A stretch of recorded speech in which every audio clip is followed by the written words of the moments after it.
Alors, des salutations à vous tous qui nous suivez de partout. Nous saluons nos amis des 3W Locolé à Congo TV. Des salutations à vous qui nous suivez à travers congoyalobi.net. Nous saluons nos amis de l'œil de l'Église. Comme vous l'avez remarqué, on est toujours là. On se bat pour libérer notre grand Congo. Je vais pouvoir recevoir l'homme que vous connaissez bien, vous le voyez déjà. C'est une grande personnalité, un grand leader ici en Afrique du Sud. Il est le leader du Congo Paradis. Des collectes. Ah oui, nous allons tous découvrir c'est quoi ça les collectes. Alors, je reçois celui qu'on appelle Bruno Katompa. Bonjour, Excellence. Bonjour, Saint-Riva, comment vous allez? Ça va très mal au pays. Je n'ai pas intérêt à dire ça va parce que tout va vraiment de mal en pis dans notre grand Congo. Excellence, pourquoi cette disparition? On ne vous voit plus pendant qu'il fait brûle au pays. Sans rival, je n'aime pas être souvent devant la caméra parce que je prends mon temps à analyser la situation politique au pays et je souhaite parler vraiment quand il le faut parce que c'est vraiment important de donner une direction, une bonne direction à notre peuple et faire une analyse vraiment adéquate en ce qui concerne la situation politique actuelle. Donc, ok, vraiment, je crois bien que nous allons commencer par l'homme, le député qu'on appelle Clément Kankou. Trouvé en flagrant délit, Clément Kankou est coupable de massacre de Chimbulu. Quelle est votre réaction là-dessus? sans rival, je ne voudrais pas immédiatement parler de Clément Kankou parce que avant l'événement de Clément Kankou, il y a eu beaucoup d'événements qui ont marqué la situation politique du pays. Rappelez-vous que nous avons eu le dialogue qui a finalement abouti. Bon, aujourd'hui, au gouvernement Tchibala, qui est venu après le gouvernement Sami Badibanga. Et nous avons l'accord qui est vraiment en mal d'être mis en application. Et à côté de cette difficulté au niveau de l'accord de son application, parce que l'étape des arrangements en particulier a dégénéré pour aujourd'hui avoir une situation qui n'est pas acceptée par tout le monde, qui n'a pas obtenu le consensus de tout le monde. C'est-à-dire nous avons un Premier ministre qui n'est pas issu en réalité de l'accord du 31 décembre. Donc nous avons une certaine crise. Et cette crise s'étend dans des violences exacerbées que nous observons au Kasaï particulièrement, et d'où est issue la problématique de M. Kankou. Mais avant d'arriver à Kankou, nous devons parler d'abord des événements eux-mêmes au Kasaï. C'est-à-dire on a découvert beaucoup de fausses communes, une quarantaine de fausses communes. Vous savez, les tueries au Kasaï depuis le début de l'année perdurent. Et ça ne semble pas vraiment capter l'attention des autorités du pays, comme ça se devrait. On a parlé de la mort des 2 agents de l'ONU. Cela a captivé l'attention de la communauté internationale. Nous avons de toute façon cette situation critique.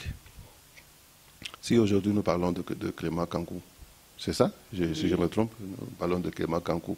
Je ne sais pas si je serai correct. Est-ce que c'est quelqu'un qui a été autrefois à l'UDPS? Je ne sais pas. Comme Tchibala et les autres, je ne sais pas. Si, je ne connais pas très bien le passé de Clément Kankou. Mais voilà encore quelque chose qui est cœur. C'est la crise dans les chefs, des leaders ou des acteurs politiques congolais.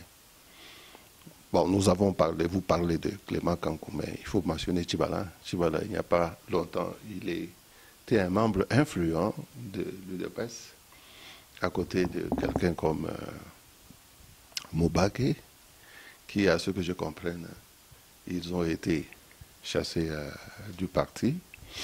Et vous voyez, le Kabila s'est servi de cette crise au niveau de l'UDPS pour bloquer l'application de l'accord du 31 décembre. Alors, avoir aussi eu cette chance de manipuler un si grand parti politique comme l'UDPS, ça c'est vraiment inquiétant, c'est vraiment décourageant, c'est vraiment décevant. Et cela interpelle la classe politique congolaise, la qualité des politiciens que nous avons au Congo. Et je dirais que, bon, écoutez, si c'est cela que nous pouvons produire sur la scène politique congolaise, ce genre de politiciens, en tout cas, c'est regrettable. Et est-ce qu'il y a moyen, il y a une chance de pouvoir changer l'état des choses? Écoutez, jusqu'à présent, ce qui a sauvé l'opposition, à ma connaissance, c'est le fait qu'il y a eu ce rassemblement. C'est l'œuvre de papa Étienne Tshisekedi. C'est vraiment une chance qu'il ait eu cette initiative, en l'absence de laquelle je me demande aujourd'hui qu'est-ce que l'opposition aurait commun face avec une UDPS, bien que un peu regardé par le rassemblement, mais étant mal, parce qu'il y a un problème de succession terrible au niveau de l'UDPS. Moi, contrairement à beaucoup de membres même de l'UDPS qui n'osent pas parler de crise dans le parti, moi je parlerai pas seulement de crise dans le parti UDPS, mais je dirais que c'est une crise générale au niveau des mouvements, des groupements politiques ou de la mentalité politique au Congo qui demande un changement profond. Donc nous avons besoin d'une nouvelle classe politique. Oui, pas seulement d'une nouvelle classe politique, parce qu'une nouvelle classe politique, il doit y avoir un mécanisme pour les générer. Nous avons besoin d'un nouveau élan politique qui peut générer des nouveaux politiciens. Parce que tel que les choses ont marché jusqu'à présent, voilà le produit ou le résultat. Ok, merci Bruno Katompa. Je crois que nous allons parlons d'abord du massacre du Kasaï. Vous savez, si les doigts ont mal, je pense que c'est tout le corps qui aura mal. Mais s'il faut donner le médicament, le médecin va plus voir s'éterniser à donner le médicament approprié à l'endroit où il y a mal dans le corps. Si c'est la tête, il va plus donner les médicaments appropriés à soigner la tête. Et ça va mal au Kasaï, c'est tous les Congolais qui ont mal. Oui, je ne refuse pas, mais c'est plus le Kasaï. Oui, pour vous, en tant que leader et ressortissant aussi du Kasaï, juste un message à tous les Kasaïens de partout dans le monde qui vous suivent. Qu'est-ce qu'ils peuvent faire en ces moments où on tue, au jour le jour on tue?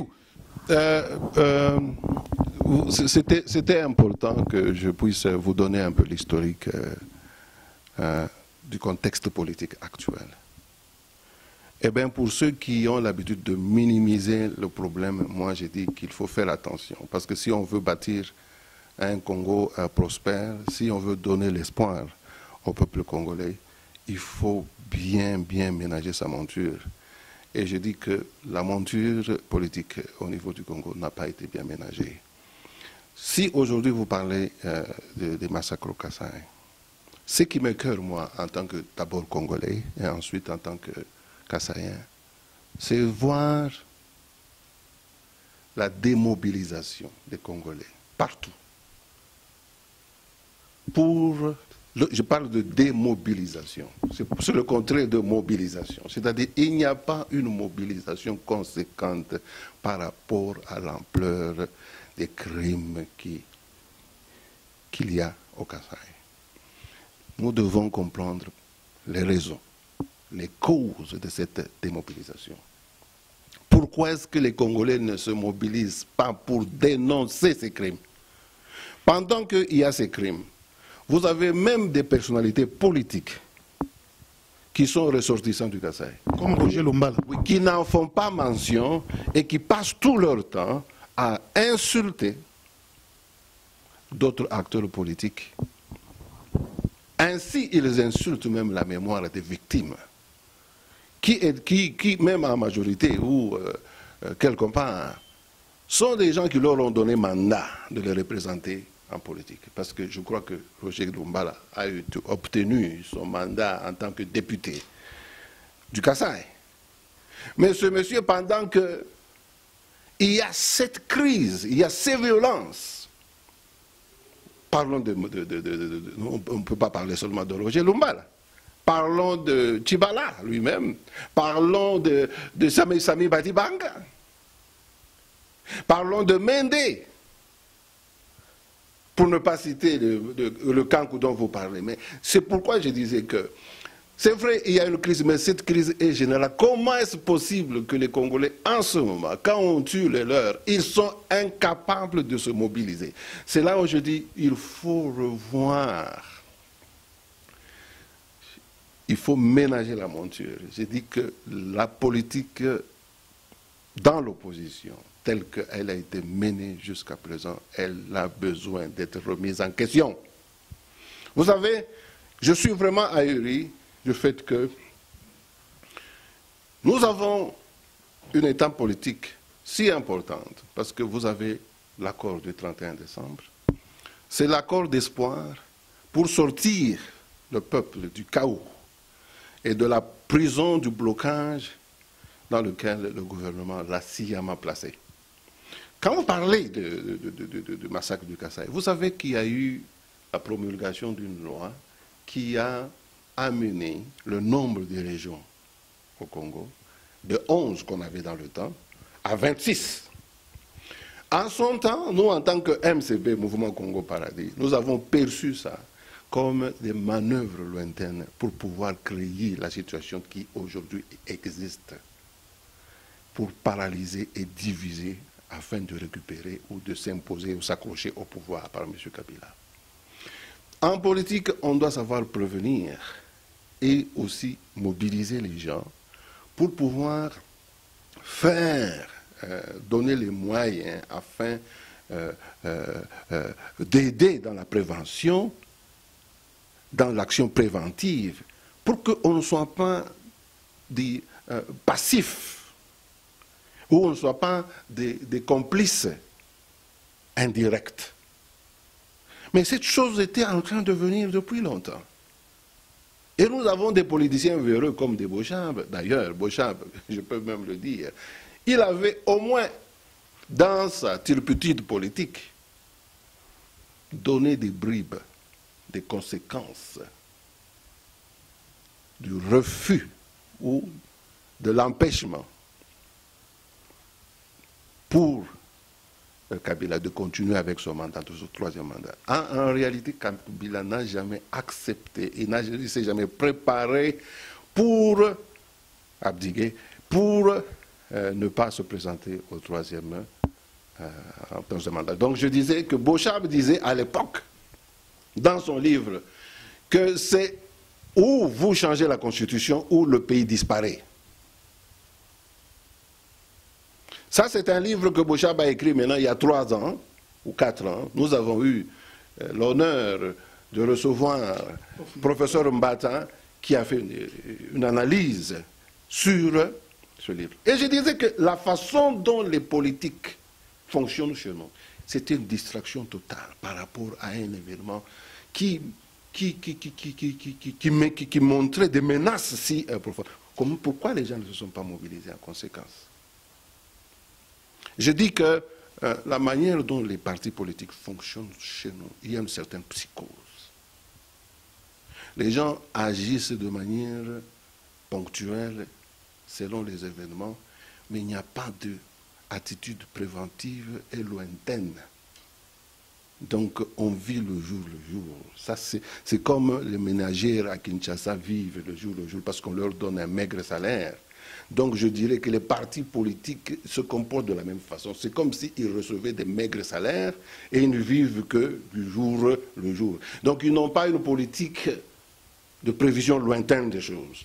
Okay, donc, ils agissent de manière circonstancielle. Parce que je vous dis que cette situation de Kabila qui allait s'accrocher au pouvoir et qui allait créer le chaos, qui allait faire la violence, qui allait diviser les gens, parce que vous ne parlez pas seulement des massacres, vous parlez des massacres, oui, mais vous ne donnez pas l'autre aspect. C'est qu'on a mis en conflit les différentes tribus qui existent dans ces territoires. Et ça émane, c'est le résultat direct de l'application de cette législation et de ce programme de Beauchamp et de Kabila. Merci beaucoup Bruno Katonta. Moi je crois que la préoccupation de tous les téléspectateurs qui nous suivent en ce moment, ce n'est pas seulement de condamner. Nous avons toujours condamné et le peuple et les acteurs politiques. On condamne, on dénonce, mais il faut amener des remèdes. Ma préoccupation a été que quels sont les remèdes qu'on peut faire en ce moment? La classe politique n'est pas bonne. On tue au Kasaï. Clément Kankwa fait ça. Mais quels sont les remèdes? Qu'est-ce qu'on peut faire pour éradiquer toutes ces bévues? Qu'est-ce qu'on peut faire alors qu'il est? Bon, moi, je suis content d'abord que vous posiez cette question. Parce que, donc, il y a un souci. Après avoir constaté le problème, il y a un souci pour vous de résoudre, de sortir de ce problème et d'offrir une possibilité de jours meilleurs pour notre peuple. Contrairement à une attitude d'hypocrisie ou de distraction qui a toujours caractérisé la classe politique congolaise. Et là, je m'excuse de dire, j'inclus tout le monde, c'est-à-dire dans l'opposition, comme les gens qui sont au pouvoir. Je vais vous définir, parce que vous m'avez posé la question de savoir qu'est-ce qu'il faut faire. Moi, j'appartiens à une organisation qui est fondamentalement idéologique. Alors, dans sa perception et perspective idéologique, nous ne concevons pas qu'un parti politique qui veut prendre le pouvoir, parce que l'objectif d'un parti politique, comme l'a toujours défini le président Tshisekedi, c'est la conquête de pouvoir. Mais il faut avoir les moyens pour conquérir le pouvoir. En ce que je comprenne, les moyens sur lesquels le président Tshisekedi a toujours compté pour conquérir le pouvoir, ce sont les moyens diplomatiques et ce sont les moyens juridiques. Et j'ose croire que l'accord du 31 décembre est un des moyens que le président Tshisekedi a utilisé pour pouvoir amener le peuple à une dispensation démocratique. Mais, eh bien, quand nous allons dans une telle démarche, vous savez, la seule chance de réussir, c'est de compter sur des forces extérieures. C'est-à-dire avoir des forces extérieures comme la communauté internationale, peut-être par des sanctions, si ce n'est pas par une intervention, comme on a vu par exemple en Gambie, ou qu'on a vu en Libye. Il faut compter sur une telle possibilité. Mais on n'est même pas sûr d'une telle possibilité. Aujourd'hui, il y a des rumeurs que l'Angola risque d'attaquer le Congo et tout ça, mais il n'y a rien de rassurant dans tout ça. Nous risquons de nous retrouver dans une même logique comme celle où le Rwanda avait envahi le Congo, l'AFDEL avait envahi le Congo. Quel sera le résultat d'une telle démarche? Mais eh bien, quand nous allons dans la démarche de l'accord ou de dialogue, voilà à quoi nous allons arriver. Pourquoi nous allons arriver à ça? Parce que le peuple congolais n'a pas les moyens. Pourquoi le peuple congolais n'a pas les moyens? Quels sont les moyens en réalité que le peuple congolais manque? Parce que quand on parle d'une guerre, d'une lutte sans violence, mais alors quels sont les moyens qu'on doit avoir? Est-ce que c'est seulement l'accord? C'est seulement le dialogue? Moi je pense qu'il y a beaucoup de choses qui pouvaient être... qui pouvaient accompagner une telle démarche. Et là, je trouve que le peuple congolais, à cause de la philosophie, de la démarche des partis politiques, n'a jamais été mis au centre de préoccupation pour lui donner des moyens. Moi, je ne parle pas de moyens nécessairement violents ou militaires. Parce que, vous savez, un parti politique où les gens sont débauchés comme ils les ont été à l'UDPS, alors que l'UDPS est le parti qui a vraiment reçu le plus d'appui sur le plan d'adhésion que n'importe quel autre parti. Et moi, cela implique que l'UDPS pouvait générer des moyens même financiers. Vous comprenez? Et devenir vraiment une force sur le plan de mobilisation des masses qui vraiment ferait beaucoup peur au pouvoir en place. Mais si aujourd'hui il y a ce débauchage, c'est parce que l'UDPS n'a pas tous ses atouts. Il n'a pas ses atouts, même sur le plan idéologique. Vous vous imaginez, Tshisekedi vieillit, Tshisekedi tombe malade, la succession devient une source de destruction pour l'UDPS, de paralysie pour l'UDPS. Ça montre quoi? Ça montre que les gens qui ont été à l'UDPS n'ont pas été préparés pour une telle éventualité. Honorable, vous parlez seulement de l'UDPS. Ça, c'est un virus qu'on trouve dans les chefs de tous les Congolais, dans des orchestres. On en trouve partout. On en trouve. Mobutu est parti, qui est le successeur de Mobutu dans MPR. Alors tout ça, on est en train de vivre ça dans toutes les couches. Et puis, vous n'avez pas que l'auteur de la destruction de l'UDPS, ce n'est pas lui-même, M. Kabila? Non. On veut toujours jeter la balle aux autres ou même à l'inconnu. C'est ça que sauf à soi-même. C'est ça que les Congolais ont l'habitude de faire. Parce qu'ils ne veulent pas changer.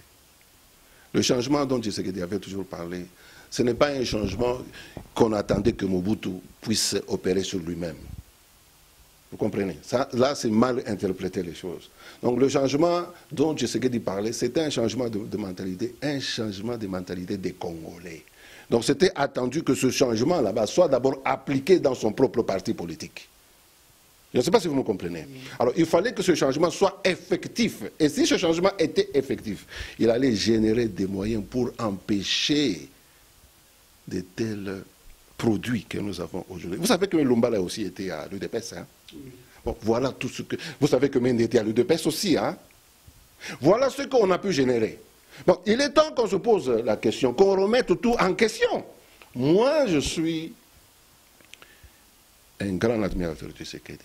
Je ne suis pas tshisekédiste. Je suis un grand admirateur du Tshisekedi, un grand sympathisant de l'UDPS. On voit les fruits. Oui.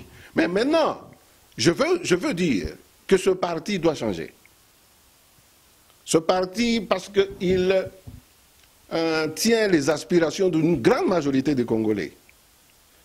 Si ce parti ne change pas, eh bien, vous ne voyez pas que les partis sont en train de changer parce qu'avec avec les nouveaux vents, les nouveaux courants qu'ont amené l'ère Félix Tshisekedi et déjà Makabundu, ce sont des nouveaux visages de l'UDPS. La vieille génération n'existe presque plus. Hein. Non. Si vous dites que ça c'est un changement, je regrette beaucoup. Vous êtes en train de faire la confusion entre une guerre de succession et un changement. Ce qu'il y a à l'UDPS aujourd'hui, c'est une guerre de succession. Et c'est dommage. Cette guerre de succession prouve que ces gens n'ont jamais changé. Je ne sais pas si vous me comprenez. C'est-à-dire qu'ils n'ont pas de mentalité, ils n'avaient pas de mentalité, acquis des mentalités pour pouvoir se gérer dans cette période de transition et de succession. Parce que moi je ne vois pas, même si Félix Tshisekedi, comme ils le prétendent, est incompétent pour eux. Mais ce n'était pas une raison pour déguerpiller, pour abandonner le parti. Un parti qui vraiment représente l'espoir, c'est-à-dire compromettre l'unité dont on a vraiment besoin pour pouvoir contraindre Kabila. Compromettre ça. Et vous me dites que de telles personnes, quand ils vont dans le gouvernement, ils cherchent le bien du Congolais. Ils ont le souci du peuple congolais à cœur. Pas du tout. Ils ont leur souci, c'est-à-dire maintenant qu'il y a une question de succession, c'est sauf qui peut. Chacun veut se positionner. Si ces gens cherchent à se positionner comme ils le font, c'est-à-dire qu'il n'y avait qu'une seule préoccupation dans toute leur vie en tant que membre de l'UDPS ou acteur dans l'opposition, c'est leur quête de pouvoir personnel. Ah oui, merci. Je dis que c'est vraiment regrettable. Je vous donne des exemples pratiques. Vous savez que nous avons connu des pays aux grandes dimensions comme le Congo.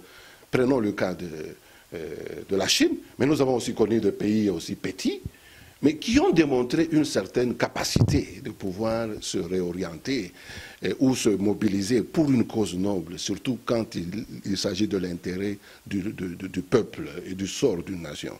Je vous donne le cas de la Chine. Vous savez, le problème de leadership est au cœur de la crise de la société congolaise en général. Vous avez parlé des musiciens, c'est le même problème de leadership. Dans la famille, c'est le même problème de leadership. Même dans les églises, les gens se battent pour le leadership.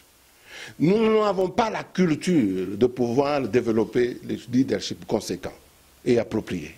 Nous n'avons pas l'habitude d'accepter. Vous savez, l'UDPS avant qu'il n'en arrive à avoir seulement Tshisekedi à la tête. Mais l'UDPS était un monstre, à plusieurs têtes, parce qu'ils avaient quatre leaders à la tête. Pourquoi? Parce que c'était toujours le reflet d'une crise du concept de leadership. Parce que les gens n'acceptent pas un, et quand ils n'acceptent pas un, alors ou bien il n'y a rien, ou bien alors on se représente tous. On ne fait pas les choses comme ça. Je donnais l'exemple des autres pays. Je prends l'exemple de la Chine. Nimo, qui peut faire l'UDPS en ce moment? Je vous donne le que fait, hein, je suis en train de l'étaler dans tous les exemples que je vous ai donnés. Et je continue avec un autre exemple. Je dis, vous prenez le cas de la Chine. Hein. La Chine, vous allez entendre parler des camarades, ils étaient un groupe de 12 ou 13. Et ils ont choisi Mao. Et jusqu'à la mort de Mao, regardez comment ces gens ont salué et respecté la mémoire de Mao. Parce qu'ils se disaient, l'important, la finalité pour nous, ce n'est pas de devenir comme Mao. C'est de sauver notre peuple et c'est garder l'unité de notre peuple. Donc pour eux, Mao n'était pas la préoccupation. Mais quand vous voyez comment les gens de l'UDP se comportent, celui qui va remplacer Tshisekedi, c'est la préoccupation. Ce n'est pas le sort du peuple qui est la préoccupation. Et j'ai dit, honte à vous, les gens de l'opposition en général. Honte à vous. Ça se fait comme ça dans les églises, ça se fait comme ça dans les orchestres, ça se fait comme ça dans les familles. Donc la politique ou la vie ou la culture congolaise est en crise. Et malheureusement, les personnalités ou les leaders comme le Tshisekedi auraient pu aider à régénérer cette société en crise. Mais ça n'a pas été le cas. Mais ce que nous saluons Tshisekedi d'avoir accompli, c'est d'avoir été lui-même un exemple. C'est d'avoir été lui-même cette incarnation de quelqu'un qui est constant. Mais cela ne suffit pas. Cela ne suffit pas.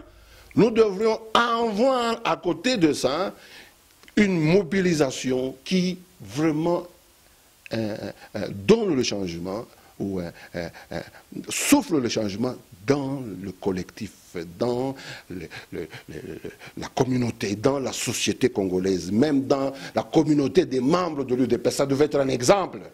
On n'en a pas. Alors je dis que nous avons le malheur, nous le peuple congolais, d'avoir d'un côté un Kabila qui n'a aucun souci du peuple congolais. Son souci, c'est vraiment rester au pouvoir et avoir le pouvoir pour lui-même. Mais malheureusement, c'est ce que nous semblons constater même dans l'opposition. C'est-à-dire, le souci aussi, c'est la conquête. Merci vraiment, Bruno Katompa. Je crois que Bandeko ya UDPS basé par Nabango. Elle a eu une actualité dans les réseaux sociaux partout. C'est syndicat Dokolo. Avant de vous poser cette question, j'aimerais dire un mot. Adage oyo ba congolais nyonso pe bato so bayebi ezali na makamba bale balobaka on ne change pas l'équipe qui gagne. Le contraire c'est quoi? C'est qu'on change l'équipe qui ne gagne pas. Des années tous on a conjugué d'efforts, on a multiplié d'efforts pour chasser M. Kabila, il n'est toujours pas parti.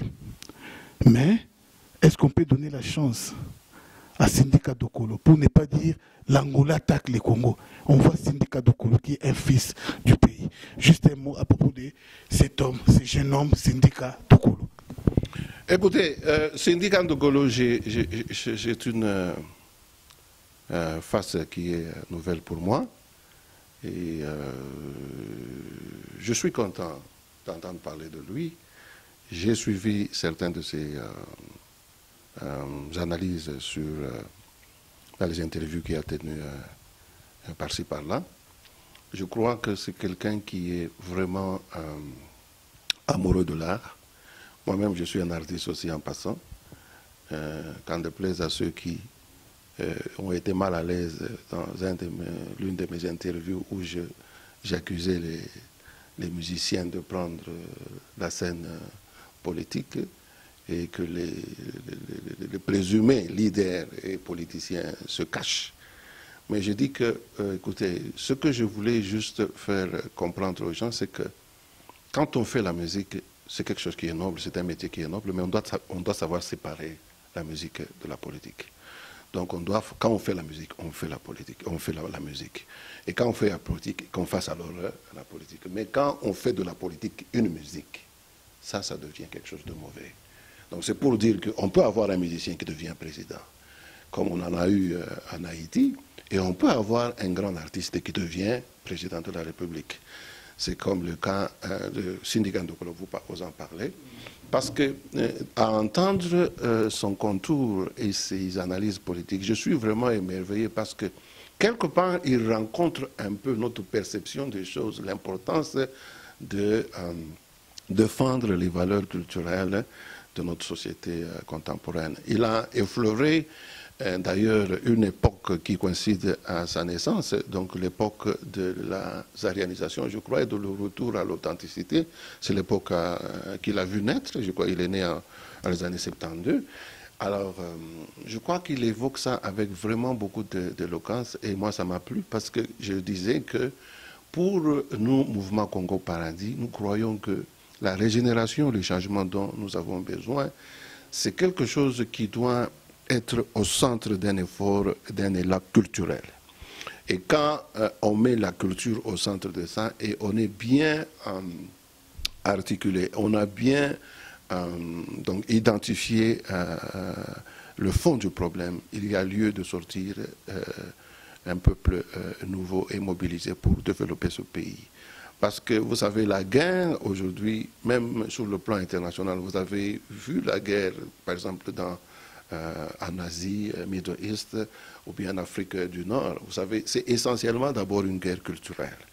Et quand, sur le plan culturel, il y a des défaillances, il y a une décadence, il y a une chute, c'est facile vraiment de pouvoir perdre le front quand on est confronté à des personnes ou à un peuple ou des communautés qui sont, elles, bien assises dans leur culture et dans leur mode de vie. Donc, alors, il faut régénérer, il faut reconnecter le Congolais à cette énergie vitale qui est notre culture. Et je crois que c'était un élan qui était commencé avec Mobutu, mais peut-être qu'il avait mal orienté ça. Et pour Syndicat Ndokolo, d'entrer en scène, moi, c'est un aspect qui m'a beaucoup plu dans sous ses exposés. Et sur le souci qu'il a pour le Congo, et en tout cas, je le fais mien. Et je vais mentionner en passant que bon, c'est quelqu'un aussi qui admire Moïse Katumbi, pour lequel je me suis toujours présenté comme un porte-parole ici en Afrique du Sud. Et je trouve qu'il y a beaucoup de choses vraiment en commun. Si je dois parler de mes aspirations personnelles, et je crois que j'admire sa façon de percevoir les choses, et j'espère que vraiment il ne va pas décevoir le peuple congolais qui a des attentes si grandes pour avoir des jours meilleurs chez nous. Un acteur vraiment de taille et que nous saluons avec toute la joie. Un acteur de taille que nous saluons avec toute la joie. Je crois bien qu'il nous reste moins de 3 minutes pour mettre un point à cette tronche. Mais en passant, je dirais que ces jeunes Syndicat Ndokolo a droit, il est obligé de se présenter devant le média congolais pour nous expliquer sa philosophie politique. C'est très utile, ça c'est son rival qui parle. Vous tous qui nous suivez, vous qui entourez cet homme Syndicat Ndokolo, il a intérêt à parler, car le peuple congolais ne peut pas acclamer sur la personne qu'on ne maîtrise pas mieux sa vie, son passé, et sa façon de voir des choses. C'est très important. Nous avons connu tous Dokolo.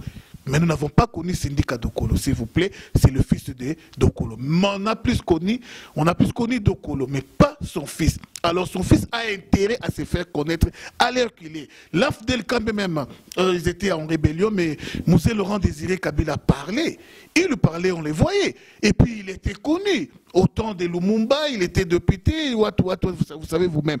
Syndicat Dokolo a droit à parler. Il doit parler. On ne peut pas soutenir un mouvement pour l'intérêt ou le plaisir de soutenir sans mieux maîtriser ces mouvements. Oui, nous en avons ras-le-bol de ces jeunes Rwandais qui nous a matés, tués, violés, détruits, jusqu'au point où ils veulent balkaniser notre Congo. Alors, on en a vraiment marre de cet homme. On l'a vomi. M. Kanambe, sa place est au cimetière pour tous les Congolais, s'il vous plaît. Même ceux qui l'entourent ne l'aiment pas. Alors, maintenant là, Syndicat Dokolo, oui, on n'a pas intérêt à vous fermer la porte. On n'a pas intérêt à vous refuser quoi que ce soit. Mais nous avons intérêt à mieux vous connaître, parler. C'est vraiment important. Exprimez-vous. C'est vraiment très, très, très important. Encore une fois, je dis, Syndicat Dokolo, là où tu as intérêt à nous dire qui tu es et qu'est-ce que tu veux. C'est vraiment important. S'il vous plaît, sans rival, il faudrait qu'on ait l'habitude de savoir ce qu'on veut. Parce que l'erreur que nous avons commise, nous Congolais, c'est d'être trop superficiel dans la façon dont nous embrassons des leaders ou nous embrassons des mouvements politiques, comme c'était le cas de AFDEL. Vous voyez ce que AFDEL a produit. Je crois que pendant que nous embrassons ce nouveau sang dans la politique congolaise, nous devons essayer de nous libérer de l'ignorance et de l'inculturation. Parce que souvent, les leaders sont les reflets des aspirations des masses. Vous savez, nous parlons aujourd'hui de Kabila. Mais quand nous regardons, en fait, en réalité, Kabila aussi est le reflet des mentalités des Congolais. Et il est en train d'utiliser ce qu'il connaît bien contre les Congolais. C'est-à-dire l'égoïsme, la soif du pouvoir personnel et le mépris pour les autres, pour la communauté, pour laquelle il doit tout. Alors, je disais que nous devons nous aspirer à voir... Nous ne devons pas accueillir des leaders comme ça, parce que je disais que les leaders sont les reflets de nos aspirations et de nos mentalités. C'est à nous maintenant de sortir de notre vieux homme, de notre mort culturelle, de ressusciter, de nous sauver de cette, comment je peux dire, de cette impasse d'inculturation pour pouvoir aspirer à quelque chose de meilleur et faire en sorte qu'on puisse influencer les leaders qui viennent pour qu'ils donnent le meilleur dont on attend d'eux, le meilleur qui puisse vraiment aider de manière effective notre pays. Parce que si nous avons une aspiration ou des aspirations comme celle des gens qui sont aujourd'hui en train de composer avec Kabila, les gens comme les Roger Lumbala, les gens comme les Sami Badibanga, les gens comme les Chibala et tout ça, ça va accoucher encore d'une souris. Donc nous, le peuple congolais, nous devons nous élever dans nos aspirations. Nous devons nous comporter comme des gens émancipés au travers toutes ces crises, ces souffrances. Donc nous n'avons pas droit à l'erreur. C'est pourquoi moi je souhaiterais que les contours des politiciens à venir soient vraiment donc analysés à la loupe pour qu'ils nous apportent ce dont nous avons besoin. Je dis que je soutiens, j'ai toujours parlé de Moïse Katumbi. Écoutez, j'ai connu Moïse Katumbi à travers les œuvres en tant que gouverneur. J'ai vu que c'est quelqu'un vraiment qui avait le souci de la communauté et du peuple à cœur. Je crois que Syndicat a le même souci. Bon, il est en Angola où il a évolué, il a épousé la fille de Dos Santos. Et bon, c'est un Congolais comme tout autre, même si les gens prétendent que, mais écoutez, ce monsieur, bon, sa mère n'est pas congolaise, mais il est né au Congo, c'est un Congolais, son père est Ndogolo, n'est-ce pas? Nous devons aussi prendre l'habitude d'aimer les Congolais qui sont venus des mariages mixtes entre Congolais, par exemple, et Européens, parce que ce sont des gens qui vont nous servir. Donc, merci, je veux ajouter un autre commentaire. Vous savez que... Oui, je veux vous donner un autre commentaire. Vous savez, nous avons des gens comme Kengo Wandondo. Kengo Wandondo, il est apparemment issu d'une mère rwandaise et d'un père polonais. Et quelque part, vous voyez que ce monsieur travaille dans la ruse et indirectement, il soutient la cause des Rwandais. Mais pourquoi est-ce que nous ne pouvons pas avoir aussi les nôtres qui soutiendraient notre cause?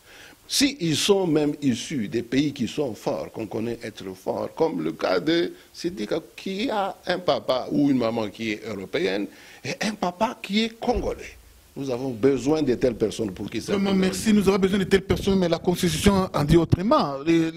La tête du pays doit être prise par quelqu'un qui a...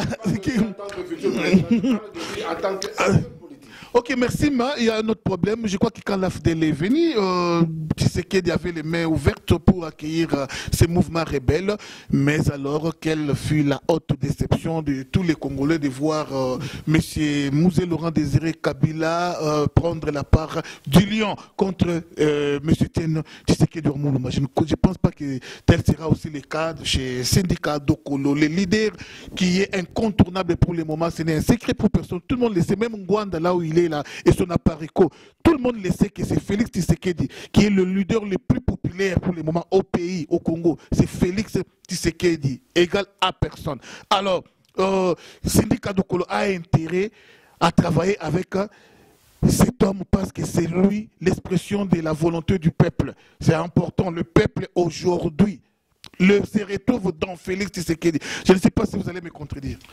Écoutez, je vois d'où vous venez avec votre approche là, mais je suis en train, je suis en train de vous... Je vois Nora comment il est inquiet. De vous prévenir, parce que nous devons éduquer la population, nous devons éduquer les Congolais en donnant de nouvelles voies pour éviter les erreurs du passé. Il ne faut pas... Je vous ai donné l'exemple de Mao, ok? Nous devons développer un leadership effectif. Un leadership qui s'inscrit dans une démarche pour l'intérêt de la nation, l'intérêt du peuple, l'intérêt du pays.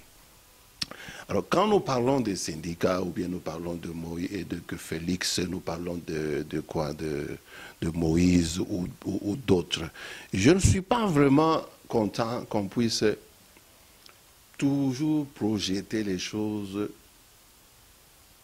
en conditionnant à une personne ou à l'autre.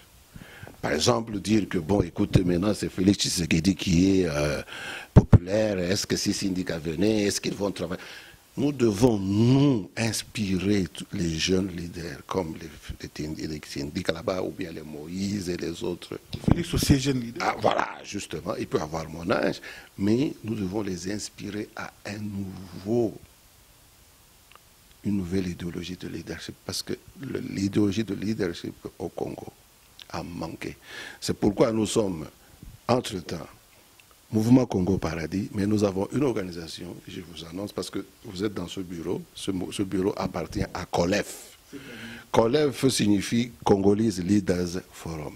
En d'autres termes, en français, on dirait le forum des leaders congolais. Parce que les maîtres en français, nous sommes des francophones. Nous sommes en Afrique du Sud et l'anglais est... Ça ne change rien, nous sommes congolais. L'anglais est vraiment la langue du siècle, c'est la langue de développement, c'est la langue de vitesse, c'est la langue de technologie. Donc je veux maintenir l'appellation de mon organisation en anglais. C'est pour interpeller les Congolais à faire un effort. Je dis que nous appelons COLEF. COLEF, c'est-à-dire Congolese Leaders Forum, en français c'est le forum des leaders. Parce que nous mettons au centre de notre organisation, notre préoccupation, nos objectifs, la formation de nouveaux leaders. L'encadrement, le soutien et la formation des leaders, parce que nous pensons que c'est la crise même au Congo. De ne pas avoir des gens qui pensent seulement à leur ventre, comme qui... Il y a ce monsieur qui parle ici, éloquemment là, à Kinshasa. Il s'appelle Daniel Sapou, qui dit que les gens font politique, il y a les Boumou, il y a Soupou, il y a Ngombe, il y a Soupou, il y a Dakala. J'ai beaucoup aimé ce monsieur. Alors j'ai dit. Salut Daniel Safou, mon jeune frère, Totanga na collège Sonankulu Naba Congo, Mbotenayo. Les fleurs d'ailleurs, il y a un élément qui est très important, dont Daniel Sapou avait parlé dans une de ses interventions la dernière fois. Il nous mettait en garde, nous, de la diaspora, en disant que Bokeba, on est en train de chercher à diviser et à paralyser la diaspora. Je dis que, au moment où nous pleurons, Kassai, Beni, et nous voulons le départ de Kabila, il ne faut pas que, à cause des luttes de succession, ou à cause de lutte de soif et de positionnement, qu'on puisse diviser la communauté congolaise. Nous disons à Daniel Sapou, bien reçu ton message et nous allons suivre dans ces pas-là pour avertir les autres Congolais qui ne tombent pas dans le complot de division qui vise à favoriser Kabila et son agenda prochain de vouloir imposer un référendum. Et nous disons à la communauté internationale, parce qu'aujourd'hui on a parlé des Angolais, est-ce qu'ils sont en train de venir? J'ai dit que c'est une possibilité. Nous ne sommes pas nous des militaires, mais si cette possibilité arrivait à se matérialiser, moi je veux faire une parenthèse en disant que mais l'Angola c'est moins de mal que le Rwanda. Vraiment, nous sommes arrivés à la fin de notre temps. Encore une fois, merci à mon invité. Vraiment, je crois qu'il a été très éloquent et explicite. Vous l'avez saisi, vous avez quand même retenu quelque chose dans ce qu'il a dit. Alors, je pense qu'il a un peu amené une petite piqûre dans le grand parti congolais qu'on appelle l'UDPS. Alors, aujourd'hui, je crois que il a dit, avant de parler, qu'il est tissékédiste. Alors, vous avez vous-même vu... Ok, c'est bien, c'est bien. À vous-même de juger si il a vraiment aimé ou épousé les idéologies du président Tshisekedi par sa façon de parler. Je crois qu'il a mis un peu l'accent sur tous les dissidents du rassemblement, les Olengankoye et tous ces gens. Il les a traités de traîtres. Alors, il a encore mis l'accent sur syndicat d'Okolo, qu'il soit vraiment le bienvenu, comme on le dit en anglais, welcome. Mais quant à moi, sans rival, je dirais qu'il puisse s'exprimer. C'est vraiment important qu'il s'explique. C'est vraiment important, très capital. Daniel Safou, coup de chapeau à toi, mon jeune frère du collège Sonankulu. Un mot à Eliezer. Dans des vidéos précédentes, on a accusé Eliezer d'un agent de l'ANER. Mais j'aimerais que vous puissiez nous apporter des preuves, s'il vous plaît. Quant à moi, je ne dis rien. Je ne dis rien, je ne dis rien. Alors, vous l'accusez d'un agent de l'ANER ou un collabo a amené des preuves. Mais pour le moment, je lance des petits coucous, des petites salutations à celui qu'on appelle Eliezer Tamboué, Daniel Safou et tous les miens, tous ensemble.